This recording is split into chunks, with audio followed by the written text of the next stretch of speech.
Suddenly, Kiara stopped.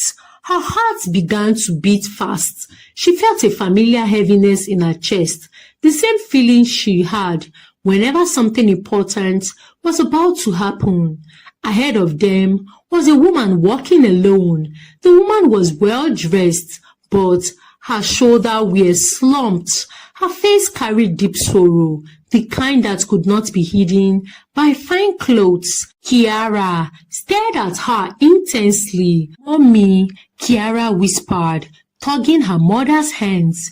Mrs. Ugu sighed nervously. "Kiara, remember what your father said, oh. You better keep quiet." "I know," Kiara replied, "but this one is different. I just need to tell her. She needs to know." Before her mother could stop her, Kiara gently walked towards the woman. The woman noticed the little girl and stopped. "Yes, my dear. How can I be of help to you?" she said kindly, smiling faintly.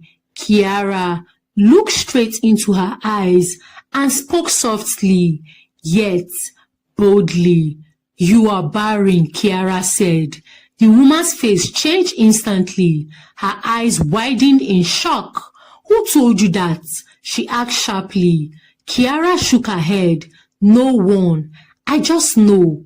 Mrs. Ugu rushed forward in fear. "Please forgive her. She's my daughter," she said quickly. She's just a child."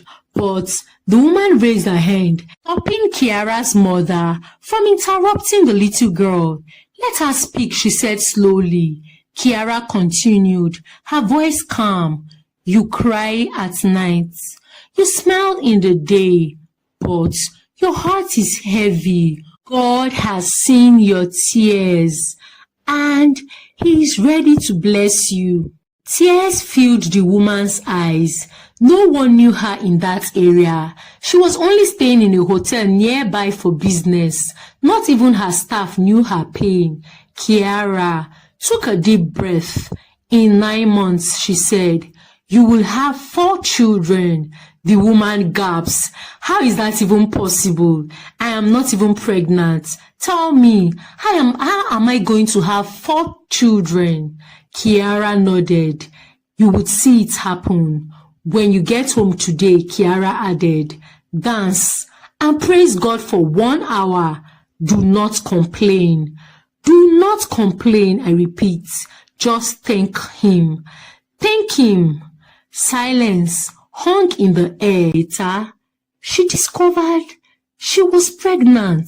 Months passed. Life continued for Kiara and her family. Kiara returned to staying indoors, but her heart felt lighter. She knew something good had been released. 9 months later, the news broke across hospital and newspaper. A wealthy woman had given birth to quadruplets after 10 years of being barren. Doctors called it a miracle. The woman smiled whenever reporters asked her questions, but she said only one thing: "I met a child God used. I met an angel who told me what I needed to do." Immediately, she began searching for Kiara. It took time, but eventually, she found her. The day she arrived at the Ugu, she began searching for Kiara. It took time, but eventually, she found her. The day she arrived at the Ugu's home, a convoy of cars filled the streets. Neighbors were wondering who they were looking for. They thought maybe, who would know a governor or a president? Neighbors gathered in shock.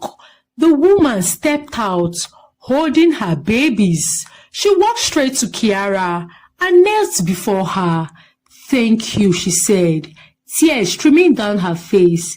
"Thank you for allowing God to use you." Mr. and Mrs. Ugu stood frozen, looking at their daughter. They never believed the moments like this would ever come. They finally understood their daughter's gift. The woman revealed she was a billionaire. She placed Kiara on a full scholarship and built a new house for her parents. That day, shame turned to joy, fear turned to honor. Kiara was no longer hidden. God had spoken for her, and the girl who saw beyond was finally seen.